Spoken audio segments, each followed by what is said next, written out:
we begin the day as diplomats dare to talk seriously about a serious ceasefire. Israel and Hamas have been at war practically nonstop 7 months now. The only pause was about a week last November.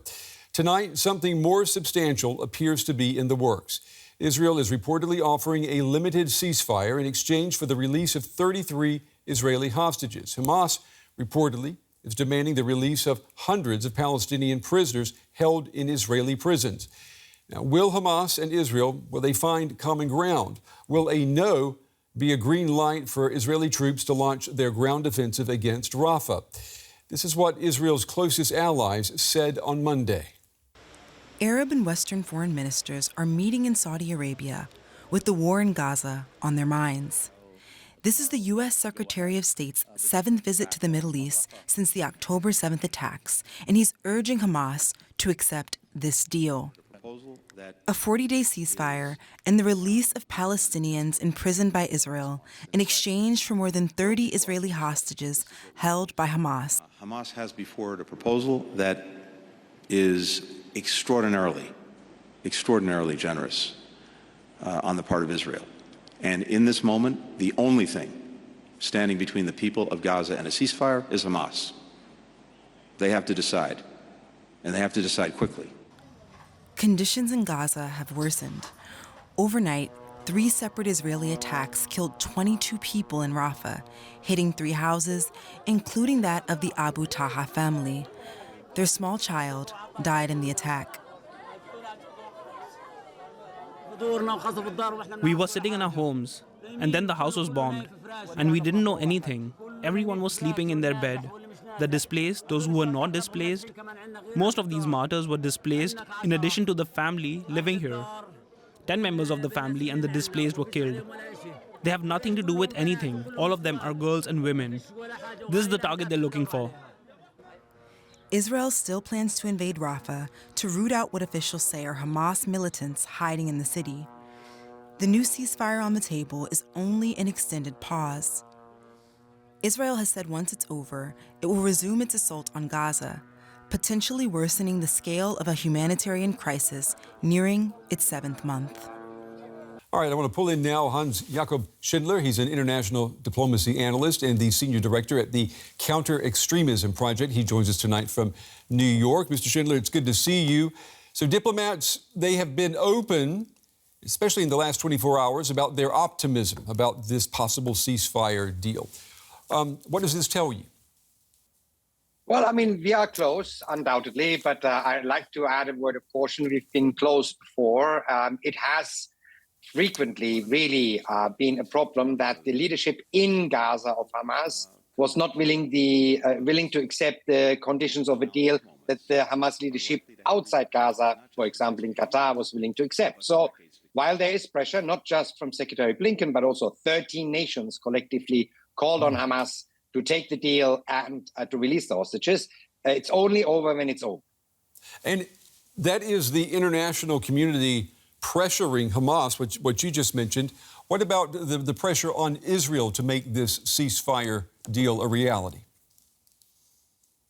Well, the Israeli government, to be frank, has been open to make a ceasefire deal for a while now. There has been a subtle shift from only wanting to accept short-term ceasefires and a limited number of people, also only to be released only Palestinians with minor crimes. Now that has shifted to a longer willingness to have a longer ceasefire, but also to release Palestinians that have more serious crimes against them. And what would the Israelis like to have from Hamas?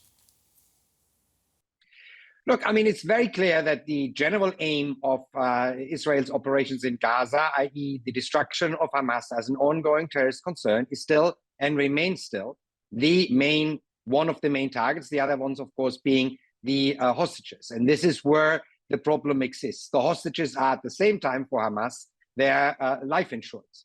So I doubt that Hamas is willing to release all of the hostages. Equally, I doubt that even if this deal is made, that Israel is going to commit to an unending ceasefire. There is still Rafah. There are still 4 battalions of Hamas in Rafah, as well as the key leaders Dave and Sinwar in Rafah.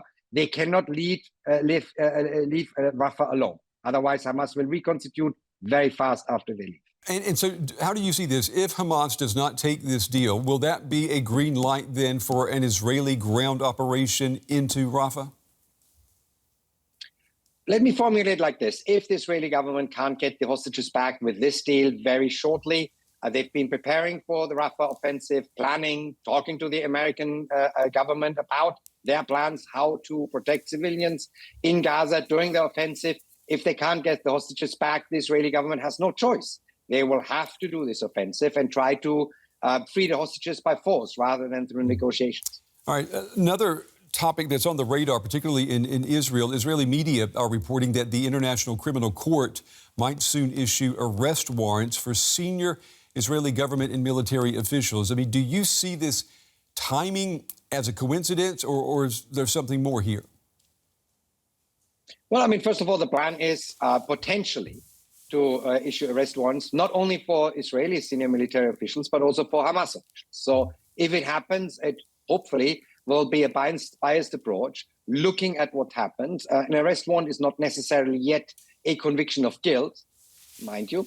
So I don't see a particular connection between what the ICT does and what the negotiators do in Cairo and in Doha. Okay. Hans-Jakob Schindler, as always, Mr. Schindler, we appreciate your time and your analysis. Thank you. All right, we're going to go now to Cairo, and I'm joined by journalist Karim El-Gawhary. Karim, it's good to see you. You know, all eyes are about to be on where you are right now, Egypt. Are you seeing any movement towards a possible deal, a possible agreement? Well, we have basically 4 positive signs. The first sign is that even before this meeting in Cairo took place, a high-ranking Hamas official said that there are no major issues any longer in the way, and they will look positively to the new Israeli proposals.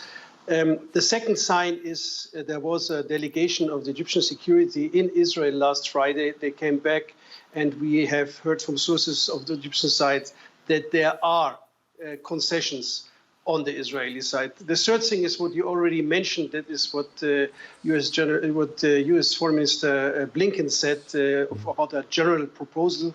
Of course, that's a way to also put pressure on Hamas. But something is moving, and there's also a fourth point. There is a straighter line of communication. It seems to be that the leadership of Hamas in Gaza is now able to do the decisions on their own.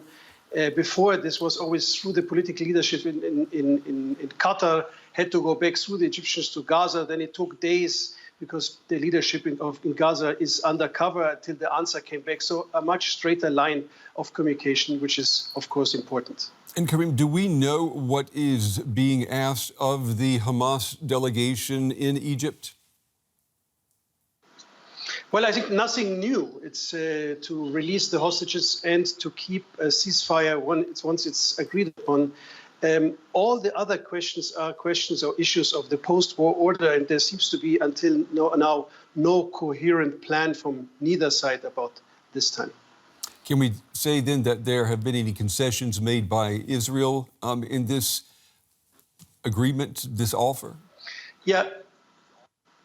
There is some movement. There's some movement on one of the key demands of Hamas. They're talking about the phased release of hostages in stages in exchange with Palestinian prisoners.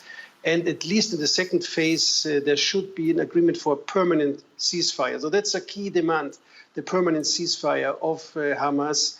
Now we hear through U.S. media, through U.S. network anxious, saying that in the new Israeli proposal, there is the term of restoration of sustainable calm, which is not a permanent ceasefire, but moving into this direction. There's also talk about displaced Palestinians being able to go back to the houses in the north in Gaza.